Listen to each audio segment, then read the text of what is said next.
Welcome back to this class of BA Part 3, and we have been discussing since a past few days the play Apple Cart by George Bernard Shaw. Now, I already gave an introduction about the play and what exactly it is dealing with, but a little bit of, as I already told, it's a political extravaganza, it's a satire, and of course, it influenced the life of Bernard Shaw to a greater extent, and that is the reason that we find a lot of political influence of his life in this play. I already discussed with you also about the title of the play, that why the play is called The Apple Cart, and the reason why George Bernard named this play or titled this play The Apple Cart. Now, today we'll be doing starting with a little bit of characterization. I just want to uh, make you understand on a little bit about the characters in the play, which play a significant role throughout this play, The Apple Cart. So, the first character, the most important character in the play is King Magnus.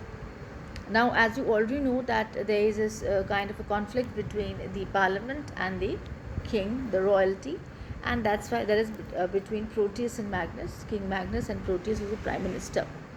Now, the King Magnus is a wise man. His wisdom is perceived through the play.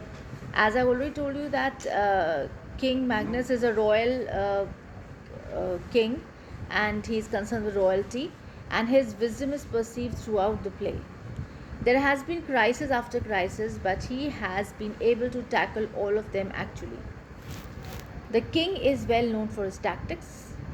The new minister, Mr. Bonerges, has heard about him, but yet he is highly persuaded by the cordial approach. And he is the most prominent character in the play. King Magnus is the most important and prominent character in the play. In other words, we can say that he is the protagonist of the play, the main character. He is intelligent, he is prudent, and he is most dominant, and of course, he is also magnificent.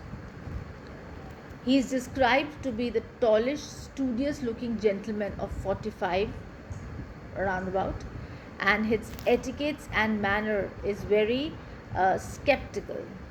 Now, Bonerges says that a ceremony cuts no ice with him because he is deceived. The king, yet he is deceived because he has an upper hand. The king has an upper hand. Magnus has an upper hand. He has a good experience of politics. He has strong insight and better foresight. And for him, a king or any official is only an India rubber stamp, but not wholly, because he or she is a living soul too. So, we have to understand the role of King Magnus in the play, and of course in politics too. So, though a king has less power than a republican, still his position is secure. He is quite clever to impress the new ministers by introducing him with the princess. Then, the popular tactics that is known to the ministers also. They laugh when they hear about the introduction. Now, Proteus is the prime minister. He says that the king is very artful and just like a devil. He is a superior player in the card games, that is, politics is called the card games here, and he shows the corruption often that happens in offices, but others ignore. So, the only thing is that the people, they wish to make the king totally dumb and disabled by the means of ultimatum. So the king very skillfully and diplomatically diverts the case of the parliamentary decision whether they will approve of cabinet government or monarchical government. So he persuades the ministers that certainly he will lose the favor.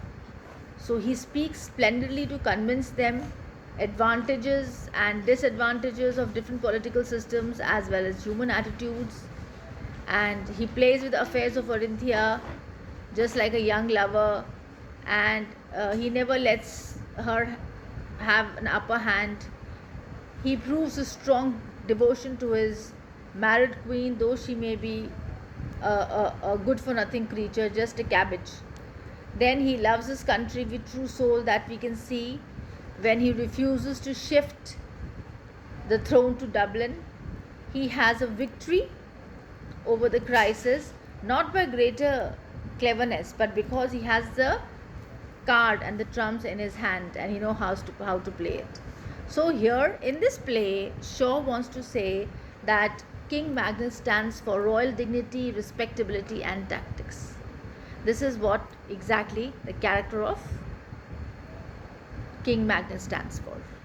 Now we will continue with the character of the Prime Minister Proteus in the next class. Till then, bye bye.